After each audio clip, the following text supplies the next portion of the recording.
मुझे तो अभी तक ये भी नहीं पता है कि हम इतनी तेज़ जा क्यों रहे हैं। थोड़ी स्पीड कम कर लेता हूँ क्योंकि सावधानी से नीचे उतरते हैं। हेलो एवरीवन, सुबह सुबह राजेश जी मेरे घर पे आए हैं और मैं तो अभी नाश्ता ही कर रहा हूँ। इसके बाद राजेश जी मुझे फटाफट तैयार होकर चलने के लिए कहते हैं। मैं भी राजेश जी की बाइक निकाल लेता हूँ। सबसे पहले तो ये मुझे कहते हैं पेट्रोल पंप चलने के लिए, तो हम आ जाते हैं फ्यूल टॉपअप कराने के लिए। इसके बाद हम चमोली मार्केट पहुँच जाते हैं और चमोली का मार्केट एकदम धीरे धीरे क्रॉस करते हैं।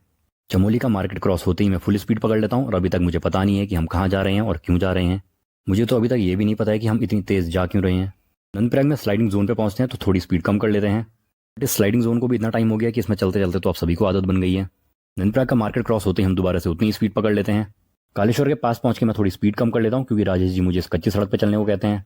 अब मुझे समझ तो आ गया कि काम तो हमारा कालेश्वर में ही है, पर यहाँ कालेश्वर में काफ़ी सारे ऑफिस हैं, तो हमारा एग्जैक्टली कहाँ काम है ये मेरे को अभी भी नहीं पता है। ये सड़क थोड़ी कच्ची है और इसमें ट्रक भी आते हैं, तो थोड़ा सावधानी से नीचे उतरते हैं।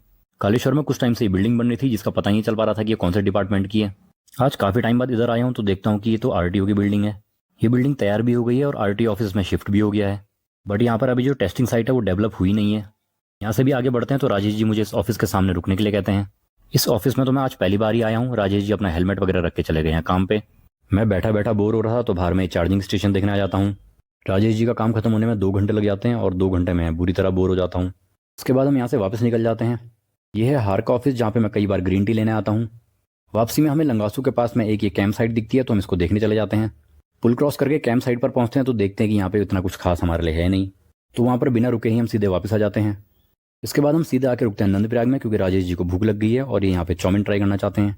मैं नाश्ता करके आया ही था तो मेरा पेट भरा है, बट राजेश जी का साथ देने के लिए मैं एक कम सिंह कमरिया वाली एक लिम्का की बोतल मंगा लेता हूँ। इसके बाद फिर से फुल स्पीड में हम चल देते हैं घर की तरफ। ये सामने पहाड़ में जो आपको एक छोटा सा हिली टाउन दिख रहा है यही है हमारे गोपेश्वर।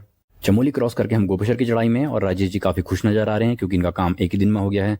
चलिए इसके साथ ही आज का व्लॉग एंड करते हैं। अब आपसे मिलेंगे कल, तब तक के लिए बाय बाय।